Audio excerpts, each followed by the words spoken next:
પછી એ ઝેર જેમાંથી નીકળ્યું ની દરિયાને એકવાર અભિમાન આવ્યું કે મુજ થકી કોઈ મોટું નથી જગતમાં લેખ એવો જ એણે લખાયો. દરિયાને એવું થયું કે મારા કોઈ મોટું નથી અને વાત સાચી છે. બધી નદીઓ હડડાટ કરતી ત્યાં 999 દરિયામાં હમાય.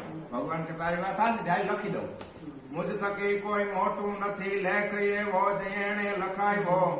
અરે લેખ લીધા પછી નરમ રહેતો સદા. નરમ રહ્યો ત્યાં સુધી વાંધો ન આવ્યો.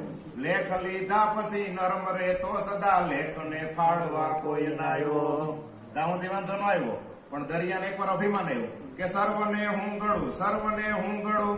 જલધીને એ અહંકાર આવ્યો. એને એમ છે બધાયને હું જ ગળું છું, મારાથી કોઈ મોટું નહીં. સર્વને હું ગળું, સર્વને હું ગળું. જલધીને એ અહંકાર આવ્યો. તો હું થયું તા તો ઉદરમાં ઉતાર્યો કુંભો મુનિએ ગેબનો ફેસલો અહીંયા વચાયો. કુંભન મુનિ અગસ્ત્ય એક જ હટમાં પી ગયા હતા ભલામણ. હું તો અભિમાન કરે સર્વને હું ગળું, સર્વને હું ગળું. આ ફેસલો, આનો ફેસલો અહીં કુંભન મુનિ